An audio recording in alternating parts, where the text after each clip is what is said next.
마태복음 28장 1절부터 10절까지 말씀입니다. 성경 찾으셨습니까? 우리 같이 한 절씩 나누어 있습니다. 안식일이 다 지나고 안식 후 첫날이 되려는 새벽에 막달라 마리아와 다른 마리아가 무덤을 보려고 갔더니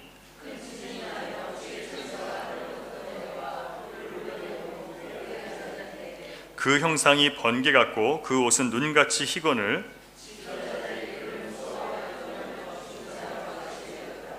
천사가 여자들에게 말하여 이르되 너희는 무서워하지 말라. 십자가에 못 박히신 예수를 너희가 찾는 줄을 내가 아노라.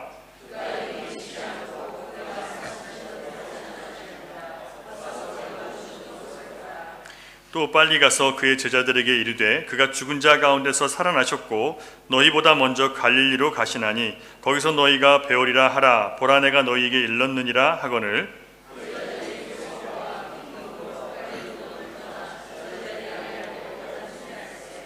예수께서 그들을 만나 이르시되 평안하냐 하시거늘 여자들이 나아가 그 발을 붙잡고 경배하니 이에 예수께서 이르시되 무서워하지 말라. 나를 보리라 하시니라. 아멘. 여러분, 예수님 부활하셨습니다. 예수님의 부활의 능력이 여러분에게 있기를 주님의 이름으로 축원합니다.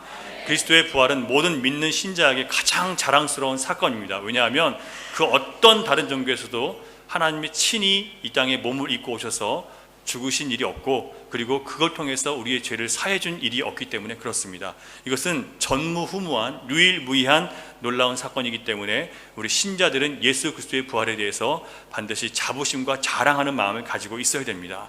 그리스도인으로서의 부활의 의미를 깊이 깨닫고 그 안에서 흘러나오는 엄청난 은혜들을 알고 누리면서 살아가는 것은 신자가 누릴 수 있는 가장 큰 축복이라는 것을 여러분 믿으시기 바랍니다.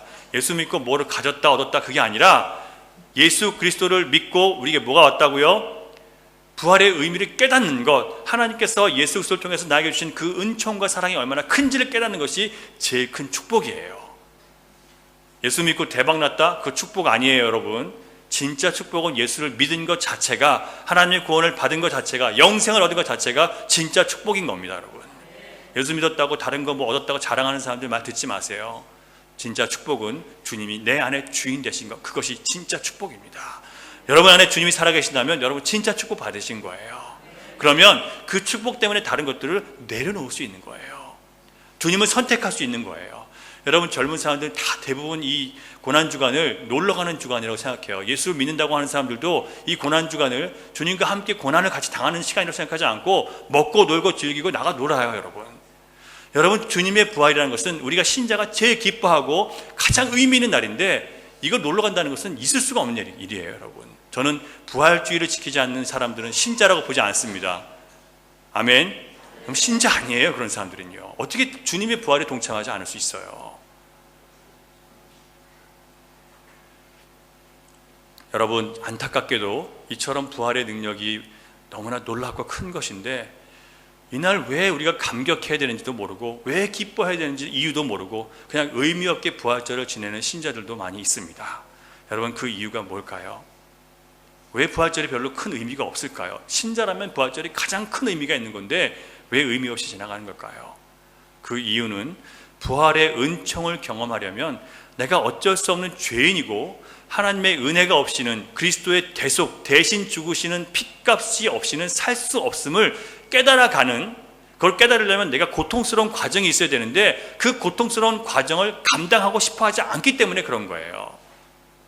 여러분, 고난 없는 십자가는 없습니다. 승리는 없습니다. 십자가를 통과해야만 승리가 있는 거예요. 근데 신자들이 나는 예수 믿었으니까 어떤 고난도 받지 않고 그냥 만사가 다 잘 되기를 원한다는 거예요. 여러분, 그런 신자는 세상에 있을 수 없습니다. 만약에 그런 분이 있다고 하면 그분은, 저는 예수를 믿은 게 아니라 자기 능력을 믿고 그동안 살아온 사람이라고 저는 확신합니다. 여러분, 예수를 믿는 사람은 반드시 다 주님이 어디로 집어넣으세요? 광야로 집어넣으세요. 광야.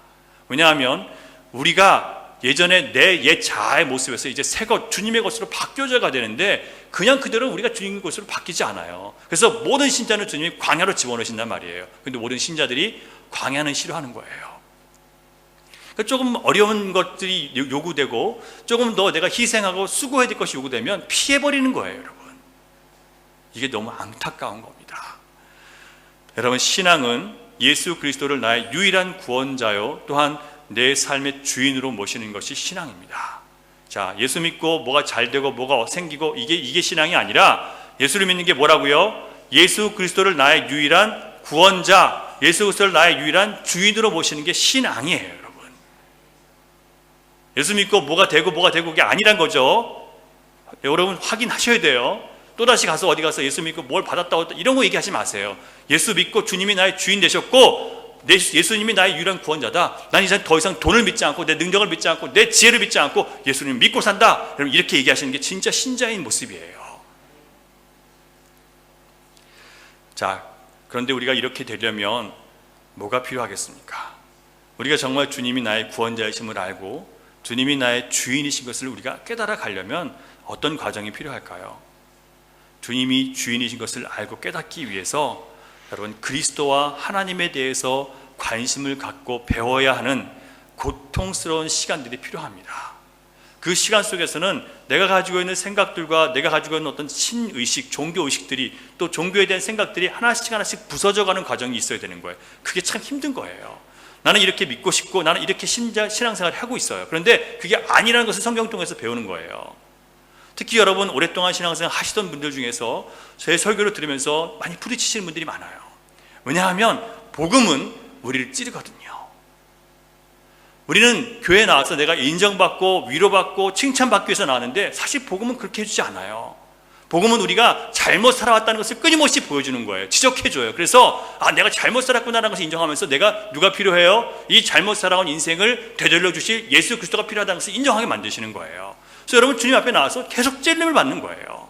내가 잘못 살았구나. 내가 또 탐심을 갖고 살았구나. 내가 주님이 주인이 아니었고 내가 주인대 살았구나. 이걸 깨달아 가신다면 여러분 주님의 은총 아래 있는 거예요. 이걸 깨닫지 못하면 여러분 주님의 은총을 멀리하고 계시는 겁니다. 이런 걸 깨달아가는 과정이 아파요. 힘들어요. 왜냐하면 나를 부인하는 과정이기 때문에 힘든 거예요. 그동안 나는 나를 믿고 내가 괜찮다고 살아왔는데 주님은 자꾸 내가 아니라고 하시니까 그걸 인정하는 게 얼마나 괴롭고 힘든지 몰라요.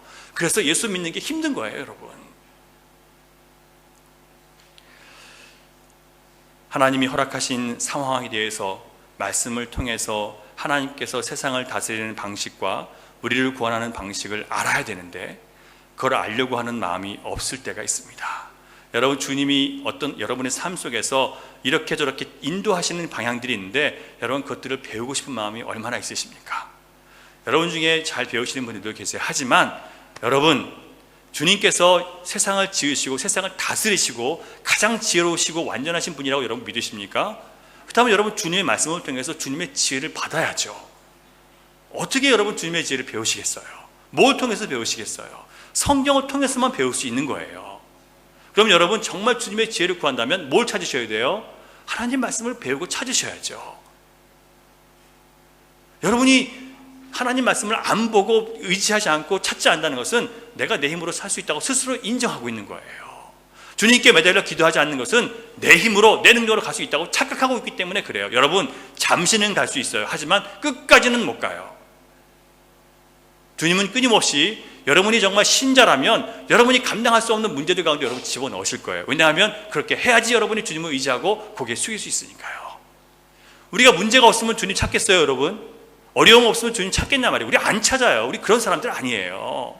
문제가 있고 어렵고 힘드니까 주님 앞에 나와서 주님 힘들어요 라고 하면서 주님 앞에 나오는 거예요. 그리고 기도하면서 말씀을 들으면서 거기서 내가 고침받는 거예요. 여러분 그냥 세상에서 잘 살고 편안한 것이 신앙생활한 결과인 줄로만 알고 있으면 너무나 안타까운 것입니다. 그런 마음 가지고는 결코 부활의 은총을 깨닫지 못하고요, 이 부활의 능력을 체험할 수가 없습니다. 이것이 없는 기독교는요 사실 기독교가 아니에요. 부활의 능력을 모르는 사람들은 사실 신자가 아니에요. 그래서 여러분 이것에 대해서 관심을 가지셔야 돼요. 왜 저렇게 목사가 목이 터져라 저렇게 외치고 있는지를 여러분 궁금해 하셔야 되는 거예요.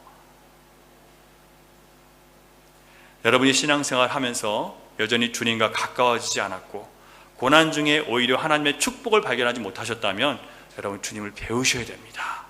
여러분 고난 가운데 축복 발견하세요. 힘든 일 가운데 주님이 여러분 가운데 말씀하시는 거 들으세요. 그걸 들으셔야 된다고요. 그걸 못 들으면 여러분 정말 많이 배우셔야 돼요. 얼마나 많은 사람들이 자꾸 힘들다 하면서 주님을 멀리 하는지 몰라요. 여러분 힘든 게 왜 힘들어요? 주님을 의지하고 찾으라고 힘들게 하신 건데, 힘들어서 나는 예배를 못하고, 힘들어서 나는 기도가 안 나오고, 힘들어서 나는 말씀을 못 보겠다는 거예요. 여러분 힘들 때 말씀과 기도를 잃어버리면 어떻게 살 거예요? 참 안타까워요. 힘들고 어려우니까 더 하나님 말씀 붙들고 기도해야 되는데 자기 힘들어서 기도가 안 나온대요. 저도 그런 시간이 있었어요. 하지만 그럴수록 더 주님 앞에 매달려야 되는 거예요.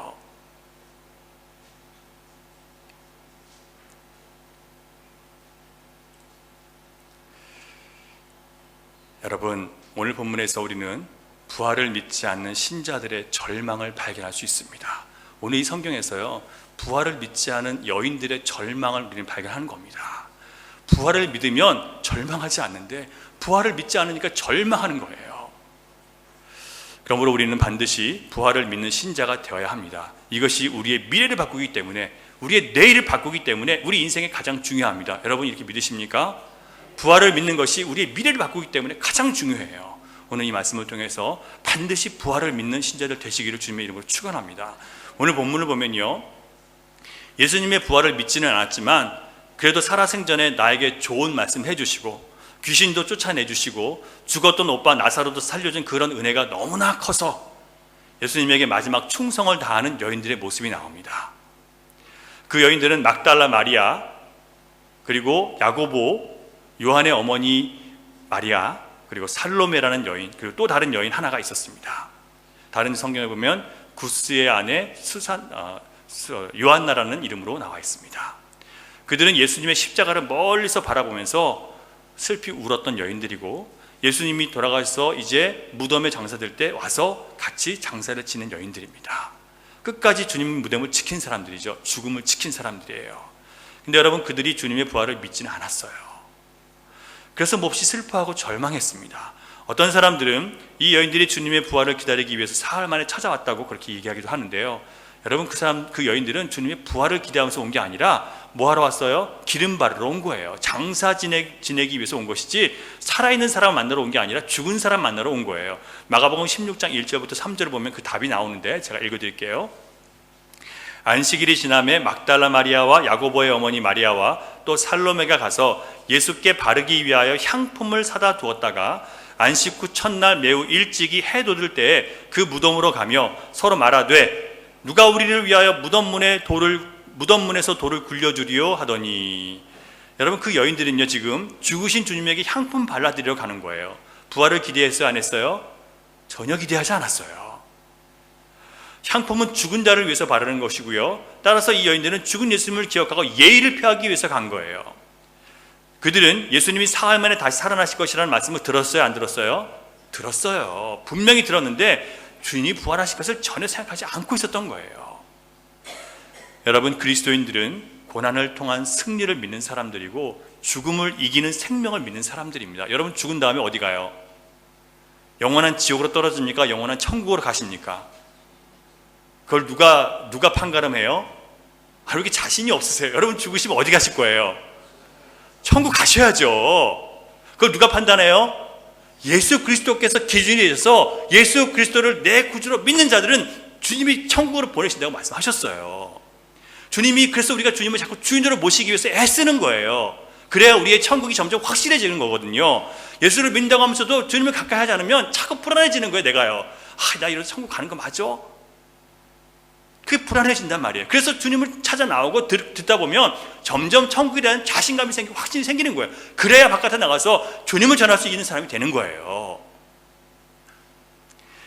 여러분 여인들은 부활하신다고 말씀하셨던 주님의 말씀을 믿지 않았습니다.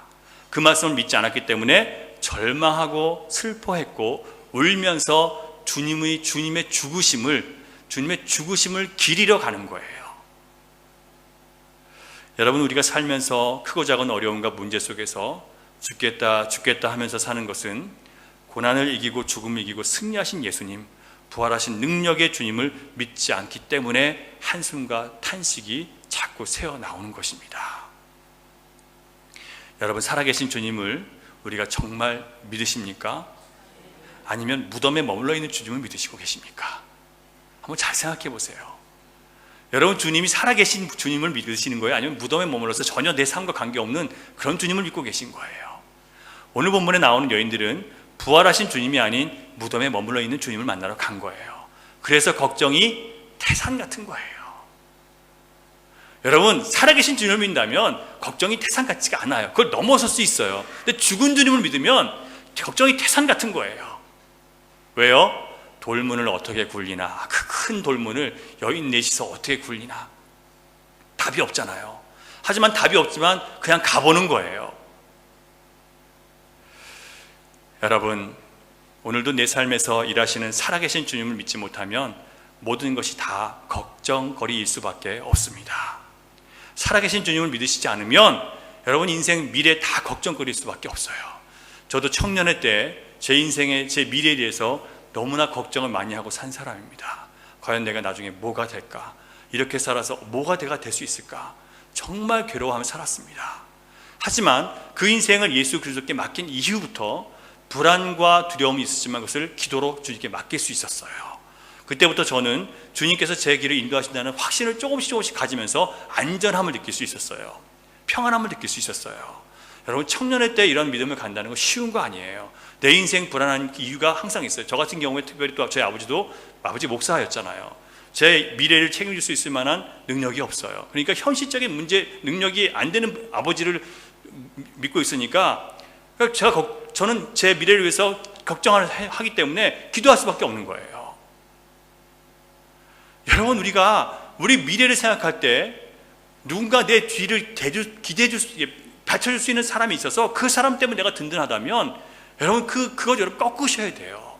주님, 내가 예수님이 아닌, 아버지 하나님이 아닌 이 내 배경, 나를 둘러싸고 있는 어떤 나의 힘, 이걸 의지하고 있기 때문에 내가 그 사람이 나를 지지해 줄 때는 좋다가 나를 좀 멀리하면 마음이 확 무너져 버리는 거예요. 목사인 저도 그래요. 돈이 많고 능력 있고 목사 옆에서 잘 도와주는 사람이 있으면 막 힘이 나는 것 같아요. 그런데 그런 사람들이 교회를 떠나가 버리면 앞으로 어떻게 하나 이런 걱정이 돼요. 그렇지 않겠습니까? 인간인지라. 그런 것들을 주님께서 꺾으시는 거예요. 그렇게 하시기 위해서 끊임없이 그런 시험들을 제 삶 가운데 주님이 이루신 거예요. 누가 한다는 걸 보여주시기 위해서요? 주님이 하신다는 거를. 주님은 지금도 살아 계시고 믿는 자 가운데 역사하신다는 것을 보여주시기 위해서 그렇게 하시는 거예요. 예수님께서 요한복음 14장 1절에서 이렇게 말씀하십니다. 너희는 마음에 근심하지 말라. 하나님을 믿으니 또 나를 믿으라. 할렐루야. 주님이 자신을 따르는 제자들에게 하신 말씀입니다. 예수님은 비록 우리의 죄로 인해서 대신 죽임을 당하시지만 하나님께서 예수님을 다시 살리실 것을 아셨기 때문에 당당히 십자가를 지시는 거예요. 그래서 주님은 제자들에게 내가 죽더라도 염려하지 말라고 하셨어요. 내가 너희들보다 먼저 가서 갈릴리로 가서 너희를 기다릴 거니까 걱정하지 말고 너무 염려하지 마. 내가 죽더라도 너무 염려하지 마라 하고 말씀까지 하셨어요. 제자들에게. 우리 주님은 이런 분이세요. 그런데 뭘 안 들었어요? 주님이 말씀하신 것을 듣고도 믿지 않았기 때문에 또 그렇게 낙심하고 있는 거예요. 여러분, 우리의 모습이 보이지 않으세요? 우린 주님의 말씀을 끊임없이 듣잖아요. 듣고 나가서 뭐해요? 현실의 문제 앞에서 또 언제 들었냐는 듯이 또 걱정하고 있는 거예요. 뭘 믿지 못해서 그래요? 살아계신 주님의 음성을 믿지 못하기 때문에 또 넘어져 있는 거예요, 여러분. 살아계신 주님을 믿으면 걱정과 염려와 근심에서 자유할 수 있습니다. 살아계신 주님께서 주신 말씀의 약속을 믿으면 여러분 평안할 수 있습니다. 왜 주님은 우리에게 그냥 평안을 주시지 않고 자꾸 고난을 주시면서 자꾸 우리 시험하시냐고 불평하시는 분들이 있습니다. 여러분, 신자에게는 문제와 환난과 또 원수의 공격이 없는 것이 축복이 아니라 그것이 있는 것이 은혜입니다. 주님께서 우리에게 끊임없이 문제와 환난 가운데서 우리를 그 안에 집어넣으셔서 세상에 속한 우리를 주님의 것으로 만들어 가시는 거예요. 그래서 여러분, 신자가 문제가 없다면 여러분 그것은 주님과 나의 관계에 대해서 다시 한번 생각해 볼 필요가 있어요. 저도 목회를 하면서 끊임없이 문제가 항상 있어요. 제가 조금 방심할 만 하면요, 주님이 또 문제를 주세요. 그래서 정신 번쩍 차리게 하세요. 자, 때로는 정말 이렇게 평안이 계속 이어졌으면 좋겠다는 생각이 들어요. 이런 평안이 계속 이어지는 교회가 됐으면 좋겠다. 주님이 그렇게 안 두세요. 정신 번쩍 차릴 만한 일들 또 주세요. 왜 이렇게 하신다고요? 기도로 주님 앞에 서게 하시기 위해서 그러는 거예요. 여러분, 이게 속상하세요? 이게 억울하세요? 이게 화나는 일인가요? 아니죠. 우리가 주님을 자꾸 가까이 하지 않기 때문에 주님이 부르시는 거예요. 그래서 이게 바로 은총이라고 성도들은 얘기하는 겁니다.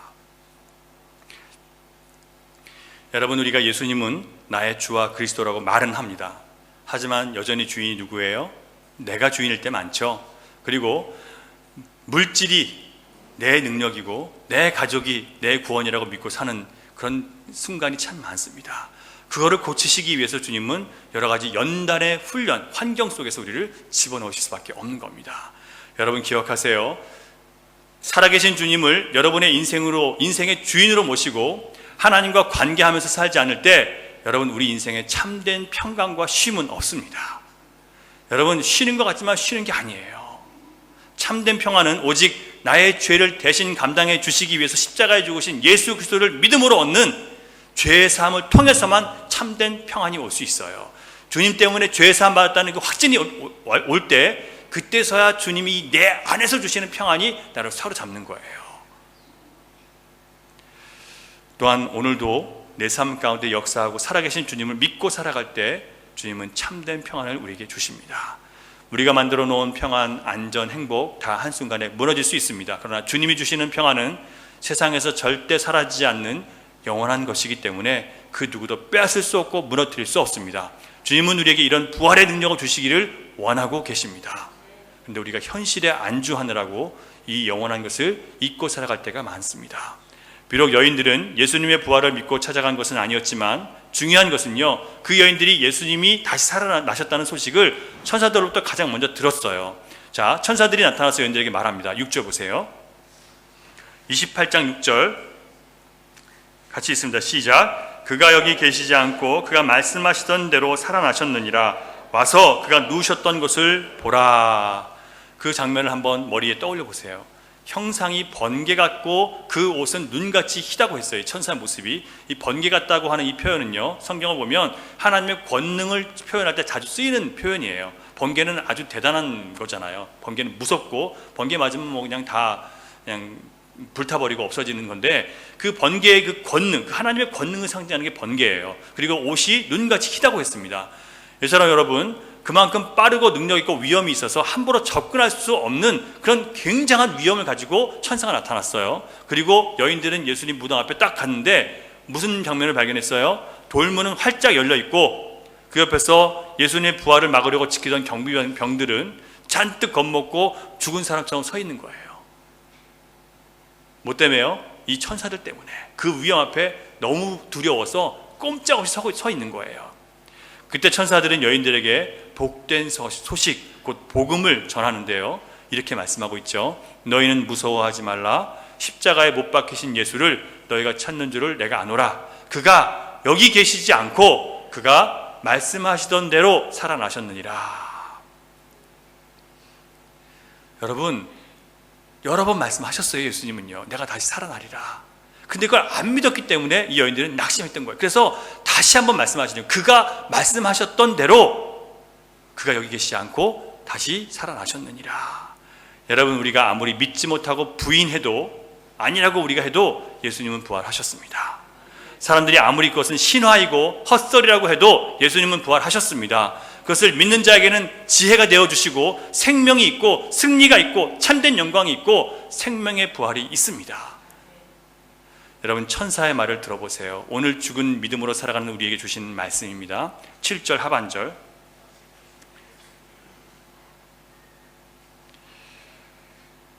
예, 7절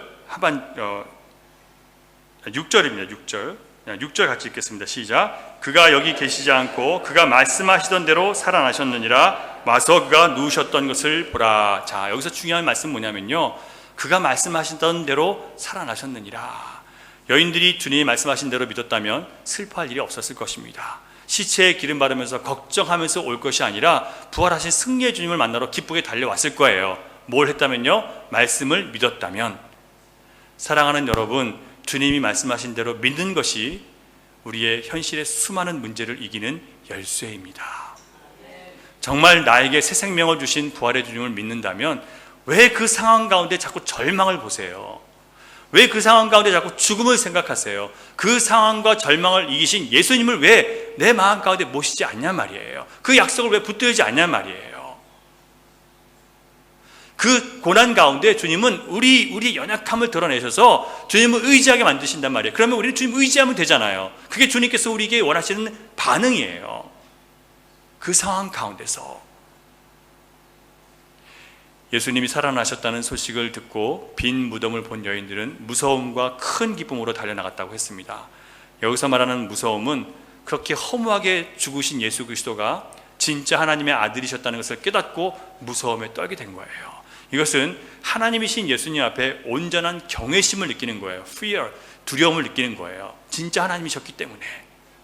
그 진짜 하나님이셨던 분이 우리와 늘 가까이 계셨고 손으로 만질 수 있었고 그분의 말씀을 들을 수 있었고, 그런데 그분이 바로 이 세상을 지으시고 이 세상을 다스리시고 역사를 주관하시고 마지막 심판으로 다시 오실 하나님의 아들이었다는 것을 알게 되고 두려움과 동시에 기쁨을 느끼게 된 거예요. 내가 그런 주님을 만났구나. 여러분, 우리가 예수를 믿는 것이 그런 놀라운 체험을 하게 되는 거예요. 하나님 세상을 창조하실 때 같이 창조하신 말씀이신 예수 그리스도, 그리고 지금도 영원 하나님 선택한 사람들을 구원하시기 위해서 피 흘려 십자가에 돌아가심으로 믿는 자들을 구원하시는 예수 그리스도, 다시 오셔서 마지막 심판을 이루시는 예수 그리스도, 그 엄청난 분을 우리가 모시고 살아가는 거예요. 이 능력이 얼마나 엄청난 것인지 모르시겠습니까, 여러분? 부활의 주님을 믿으시기 바랍니다. 예수께서 여인들에게 물으십니다. 평안하냐? 평안하냐?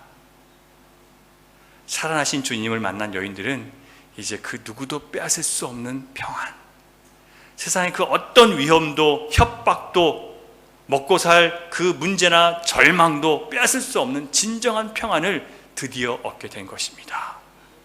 사랑하는 여러분, 복된 부활절입니다.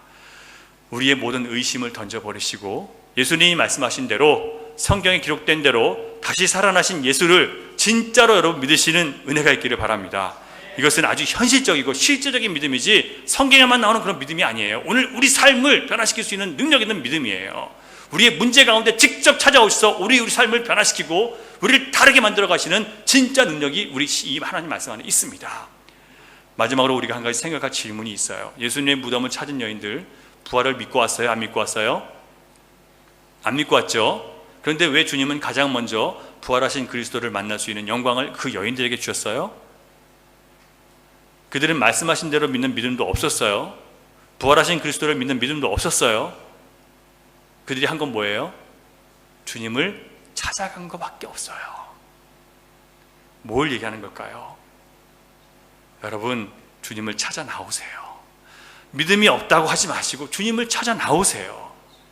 주님 찾아봤자 밥을 주냐 떡을 주냐 하지 마시고 생명을 주시는 주님을 찾으세요. 여러분, 더 알기 위해서 바라보시고 배우세요. 세상 살 연구는 아무리 많이 해도 인간의 근본적인 근심은 결코 사라지지 않습니다. 하지만 이 주님을 찾고 만나는 자에게는요, 세상이 줄 수 없는 평안이 오기 때문에 다시는 두려워하지 않을 수 있는, 잠시 두려워했다가 또다시 이길 수 있는 능력이 우리 안에 생기는 거예요. 주님 우리에게 이걸 주시고 싶어 하시는 거예요.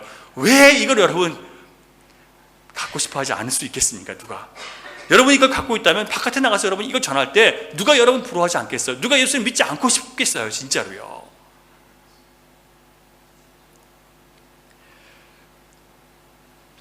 여러분, 제가 아르헨티나에서 2년, 미국 뉴욕에서 2년 4개월 목회를 하고 나서 거의 지금 10년 전 얘기를 하는 거예요.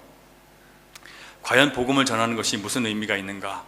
전할수록 내게 화가 미치는데, 복음을 전하면 전할수록 제게 화가 미치더라고요.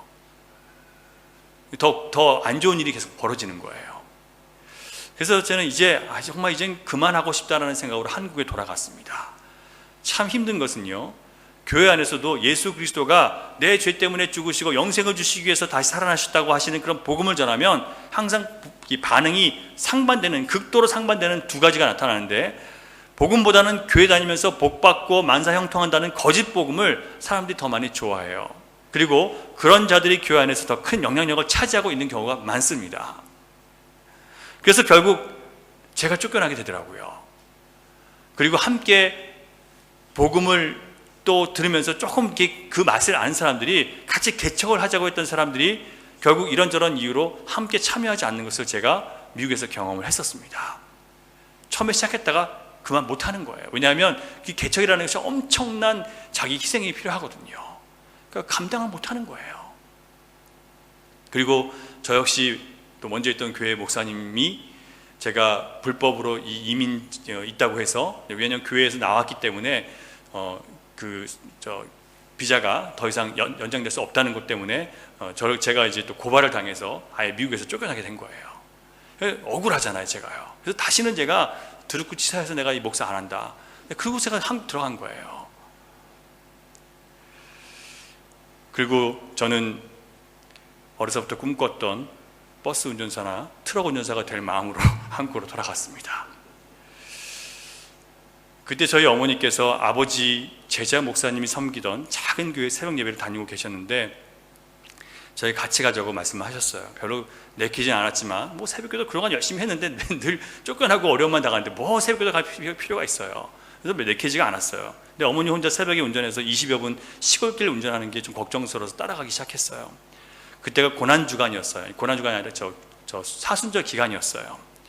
그때 저는 제 고난이 가장 컸기 때문에, 저도 예수님처럼 배신당했다고 생각하고, 제가 미국에서 마지막 떠날 때 했던 설교가 배신당한 설교라고 떠났어요. 그걸 나 자신과 예수님을 동일시하고 있었던 겁니다. 그런데 고난주간 어느 새벽에 말씀을 듣고 주님을 묵상하다가 제가 얼마나 제 자신의 의에 깊이 빠져 있는지를 깨닫게 해주셨어요. 저는 부교육자 생활하면서 참 고생 많이 했어요. 진짜 신실하게 최선을 다해서 교회를 섬겼어요. 누구보다 열심히 했어요. 그런데 억울한 일도 정말 많이 당했고, 서러운 일도 많고, 육체적으로 정신적으로 고생 진짜 많이 했습니다. 그런데 그게 저의 의가 되어버린 거예요. 그래서 내가 주를 위해서 이렇게 수고했는데 왜 결과는 항상 내가 원하는 쪽이 아니고 이렇게 자꾸 나를 힘든 쪽으로 끌고 가십니까? 저는 주님의 십자가의 죽음과 다시 사심을 전적으로 믿은 것이 아니었고, 내 수고와 고생과 헌신을 믿고 그 대가를 바라면서 제가 목회를 했던 거예요. 이해가 되세요, 여러분? 순수하게 주님을 쫓아간 게 아니라, 십자가 쫓아간 게 아니라, 내가 이렇게 수고하고 헌신했으니까 좋은 결과가 있어야 된다고 생각하고 살았던 거예요. 그래서 저는 내가 한 수고와 헌신이 긍정적인 결과로 돌아오면 할렐루야 하다가, 미움과 오해를 받거나 고통을 당하면 주님 저에게 이러실 겁니까? 라고 마땅히 받아야 할 수고와 헌신의 혜택을 받지 못한 것에 대해서 원망하고 그렇게 살아왔던 거예요. 그걸 그때 발견한 거예요. 여러분, 예수님이 진짜 복음을 전하셨건만, 사람을 살리시고 병을 고치시고 귀신을 쫓아내시고 먹을 것을 다 제공해 주셨건만, 주님은 온갖 조롱과 핍박과 채찍질을 당하시고 비참하게 십자가에서 죽으셨습니다. 그때 주님은 저에게 이런 말씀을 주셨어요. 성경 말씀이 제가 하는 건요, 네가 피 흘리기까지 참아본 적이 있느냐? 그 히브리서에 나오는 말씀을 제가 이걸 읽고 깜짝 놀란 거예요. 저는 피 흘리기까지 참아본 적이 없거든요. 저는 어리석게도 주님의 말씀 안에서 상황을 보지 않고 내 상한 감정과 억울함 속에서, 내가 이만큼 수고했는데 내 어떤 공로 속에서 내 처지와 형편을 보면서 상황을 판단했던 거예요. 말씀을 통해서 저를 보기 시작하니까 지난 모든 시간들이 이 부족하고 다듬어지지 않은 이 같지 않은 인간을 주님의 것으로 만들어 가시는 과정이었다는 것을 하나씩 하나씩 주님이 보여주셨어요. 그 사순절 기간 동안에 저를 바르게 보게 만든 말씀이 바로 히브리서 12장 1절부터 4절 말씀이에요. 읽어드릴게요. 믿음의 주요 또 온전하게 하시는 이인 예수를 바라보자. 그는 그 앞에 있는 기쁨을 위하여, 지금 기쁨이 아니라 앞에 있는 기쁨을 위하여 지금의 십자가를 참으사 부끄러움을 개의치 아니하시더니 주님의 십자가를 지면서 당하는 수치와 고난 이런 것을 별로 크게 생각하지 않았다는 거예요. 그냥 감당했다는 거예요. 개의치 아니하시더니 하나님 보좌 우편에 앉으셨느니라. 이걸 생각하게 하신다면 그 다음에 말씀하시는 거예요. 너희가 피곤하여 낙심하지 않기 위하여. 여러분, 우리가 예수 믿다가 피곤하고 낙심하지 않으려면 뭐 해야 되냐면, 죄인들이 이같이 자기의 거역한 일을 참으신 일을 생각하라. 이 죄인들, 주님이 그렇게 십자가에서 최선을 다하셨는데 그 주님을 거역하는 우리들, 이 땅에 살아가시면서 끊임없이 우리를 살아가신 그 주님을 거역하는 우리들, 그 거역함을 당한, 십자가에 못 박힘을 당하신 그 예수님을 생각해 보라는 거예요. 그러니까 할 말이 없어지는 거죠. 제가 할 말이 있겠습니까? 할 말이 없는 거예요. 주님을 생각하니까요. 그리고 너희가 죄와 싸우되 아직 피 흘리기까지는 대항하지 아니하고, 그 얘기가 거기 나오는 거예요. 히브리서 12장에 아직 저는 피 흘리기까지 싸우지 않은 거예요. 제 믿음의 싸움을 하지 않은 거예요. 저는요. 또 아들들에게 권하는 것 같이 너희에게 권면하신 말씀도 잊었도다. 한 대 맞은 거죠. 그러니까 하나님께서 아들들에게, 자기를 믿는 모든 아들들에게 주신 이 말씀, 그 권면하신 말씀을 잊었대요. 제가요. 아주 그냥 박살난 거죠. 하나님 말씀 앞에서요. 고난주간에. 그래서 사람 돼가지고 제가 여기 온 거예요.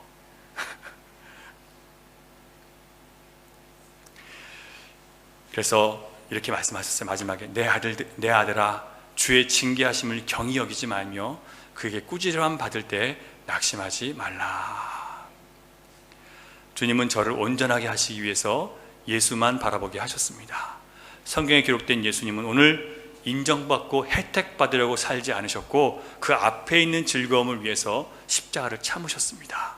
수치와 배신과 조롱과 멸시와 천대를 개의치 않으셨습니다. 그렇게 한 후에야 예수님은 하나님 보좌 우편에 앉으셨던 거예요.